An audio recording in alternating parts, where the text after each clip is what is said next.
یہ لکھا ہے کہ حضرت عمر فاروق رضی اللہ تعالیٰ عنہ کے دور میں بھی کس طرح کا واقعہ پیش آیا۔ وہ ایک نوجوان تھا، حسین و جمیل تھا، اللہ نے حسن عطا کر رکھا تھا بڑا۔ اس نے جب بھی نماز پڑھنے کے لیے آنا نا تو راستے میں ایک عورت تھی، اس کی نظر پڑتی، اور یہ کہا گیا ہے کہ جو نظر ہے یہ شیطان کے تیروں میں سے ایک تیر ہے حضرت، اسی لیے تو حضرت جی نظریں جھکا کے چلنے کا حکم دیا گیا ہے، کیونکہ جو نظر ہے یہ شیطان کے تیروں میں سے ایک تیر ہے حضرت جی۔ پڑھ تو یہ ایک دفعہ جاتی ہے لیکن کتنی دنوں تک حضرت اس نظر کا جو اثر ہے وہ دل سے نہیں جاتا حضرت۔ اپنی نظریں بڑی سنبھالو حضرت، اپنی نظریں بڑی سنبھالو حضرت۔ اس کی تو نظریں پاک تھیں لیکن راستے میں ایک عورت تھی، اس کی پاک نہیں تھی۔ اس نے آتے جاتے جاتے آتے آتے جاتے اس کو دیکھنا، شیطان نے اپنا کام کرنا شروع کر دیا۔ اس نے ایک دن کیا کیا، اس نے اپنی خادمہ سے نا اپنی خواہش کا اظہار کیا، میرا دل کرتا ہے کہ اس نوجوان سے نا تنہائی ملے، لیکن ملے تو ملے کس طرح۔ وہ جو خادمہ تھی ذرا پکی عمر کی تھی، اس نے کہا یہ تو کوئی مشکل کام نہیں ہے، آج ہی رات کو بات بنا دیتی۔ وہ جب عشاء پڑھ کے وہ نوجوان مسجد سے نکلا نا، وہ خادمہ راستے میں کھڑی ہو گئی، اس کو روک لیا، اس کو 2-3 احادیث سنائیں، 2-3 آیات مبارکہ سنائیں کسی کے کام آنے کے حوالے سے۔ ہمارے گھر میں مرد کوئی نہیں ہے، کچھ وزنی سا سامان اٹھانا ہے، اگر آپ اٹھا دیں تو بڑی نوازش ہوگی، اللہ راضی ہوگا، اللہ کے رسول راضی ہوں گے، کہ کوئی مسئلہ نہیں۔ اسی طرح ہوا حضرت، وہ گھر لے گئی، پچھلے کمرے میں لے گئی۔ وہ جیسے کمرے میں داخل ہوئے، وہ عورت پہلے موجود تھی، اس نے جناب اندر سے چٹکنی لگا لی اور اس کے سامنے اپنی خواہش کا اظہار کیا۔ جیسے میں نے کہا نا بڑا مشکل موقع ہوتا ہے، لیکن وہ نوجوان ہماری طرح کا نوجوان نہیں تھا، وہ قرآن والا نوجوان تھا، اس کا تعلق قرآن سے مضبوط تھا۔ اس کو یہی آیت یاد آئی، وَلِمَنْ خَافَ مَقَامَ رَبِّهِ جَنَّتَانِ، جو اپنے رب کے حضور کھڑا ہونے سے ڈر گیا، موقع بھی تھا، طاقت بھی تھی، عمر بھی تھی، خواہش بھی تھی، پھر بھی ڈر گیا، نہیں میرا اللہ دیکھ رہا ہے، میں کل اپنے اللہ کے حضور کون سا منہ لے کے جاؤں گا، کس طرح اللہ اور اللہ کے رسول کی بارگاہ میں کل جاؤں گا۔ سارا کچھ کر سکتا تھا، کوئی تیسرا نہیں تھا، لیکن کیا نہیں، میرا اللہ دیکھ رہا ہے حضرت۔ وہ ایسا خوف طاری ہوا، ایسا خوف الہی طاری ہوا، غش کھا کے گر گئے نیچے۔ اور ڈر گئی، آگے بڑھ کے کسی نے نبض نہیں دیکھی کہ زندہ ہے کہ شہید ہو گئے، انہوں نے سمجھا کہ شاید مر گئے۔ اس نے دروازہ کھٹکھٹایا، باہر سے اس نے خادمہ نے دروازہ کھولا، اس نے کہا یہ تو مر گیا۔ اس نے کہا یہ بھی کوئی مشکل بات نہیں، بھائی نام تو اس پہ لگے گا نا جس کے گھر سے لاش برآمد ہوگی، تم ٹانگیں پکڑو میں ہاتھ پکڑتی ہوں۔ انہوں نے تھوڑا سا محنت مشقت کر کے نا اٹھا کے جو باہر کوڑا پھینکنے کی جگہ تھی نا، اس نوجوان کو پھینک دیا۔ اب رات پڑ گئی، بیٹا گھر نہیں آ رہا، باپ پریشان تھا۔ جب کافی وقت گزرا نا تو والد صاحب بیٹے کی تلاش میں نکلے، تو راستے میں کیا دیکھتے ہیں کہ وہ جو کوڑا کرکٹ پھینکنے کی جگہ ہے وہاں بیٹا پڑا ہوا ہے۔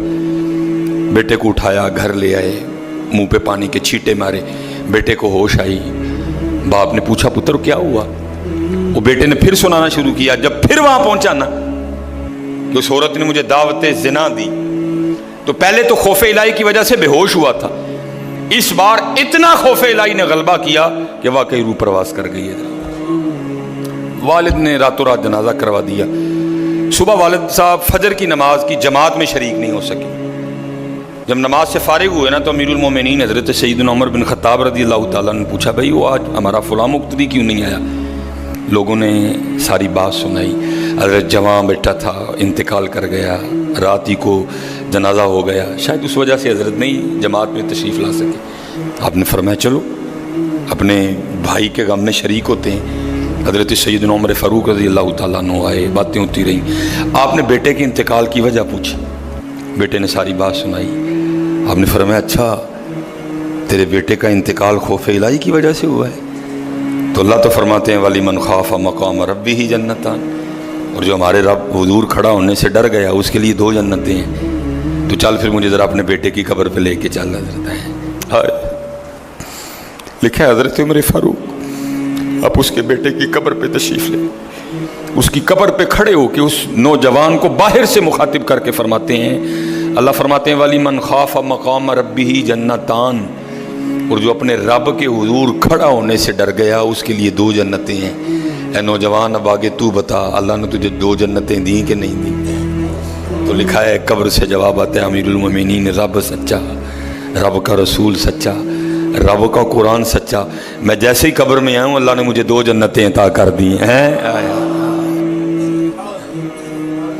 بچو اس سے بچو حضرت، اس دور کا سب سے بڑا فتنہ حضرت، اس سے بچو حضرت، اور خود نہیں بچا جاتا حضرت، اپنے اللہ کے حضور بار بار گڑ گڑاؤ یا اللہ سانو بچا لے۔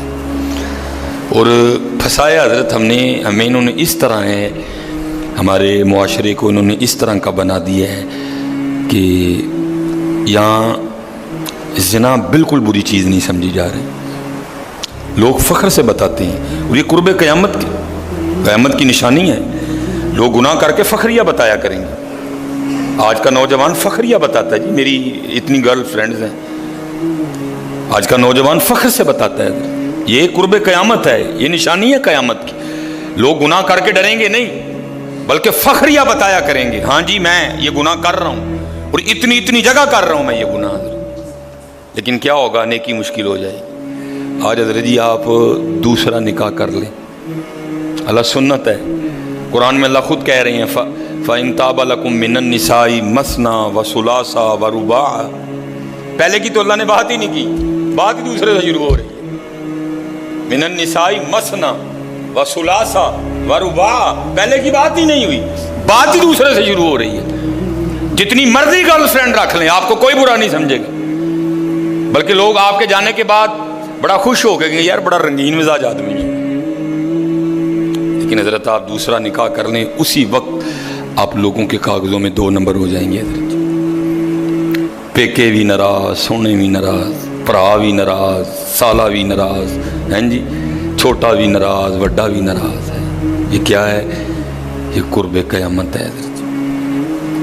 گناہ اچھا ہو گیا، گناہ آسان ہو گیا، نیکی بری سمجھی جانے لگی، نیکی مشکل ہو گئی حضرت۔ اس لیے بچو حضرت، اور اس کا طریقہ جو ہمیں ہمارے بڑوں نے بتایا ہے یہی ہے حضرت جی، روز سرگی اٹھو تے اللہ دے حضور رو، یا اللہ جے دن چڑھے آئے تے تیرے فضل نہ چڑھے آئے، جے چاڑے تے پھر ساڑی حفاظت بھی فرمائیں گے، سانو بچا بھی لیں گے، ساڑی حفاظت بھی فرمائیں گے۔ تو حضرت جی دنیا تو 4 دن کی ہے، جا رہی ہے،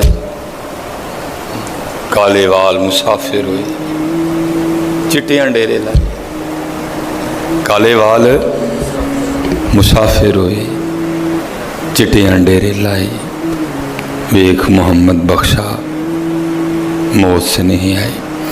اور حضرت جی اللہ سب کو اپنی حفاظت میں رکھے۔ اگر کوئی اس گناہ میں پھنسا ہوا ہے، اگر کوئی اس گناہ میں پھنسا ہوا ہے تو میں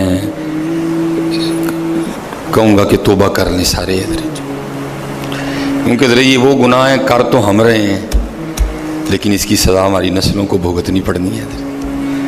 کیونکہ امام شافعی رحمۃ اللہ تعالی علیہ فرماتے ہیں زنا وہ قرض ہے جو لے تو رہا ہے لیکن چکائے گی تیری اولاد حضرت۔ زنا وہ قرض ہے جو لے تو رہا ہے لیکن چکائے گی تیری اولاد حضرت۔ اس لیے حضرت جی اپنی اولاد کے لیے، اپنی بیٹیوں کے لیے، اپنی بہنوں کے لیے گڑھے نہ کھودو حضرت، اس سے بچو حضرت، اس سے بچو۔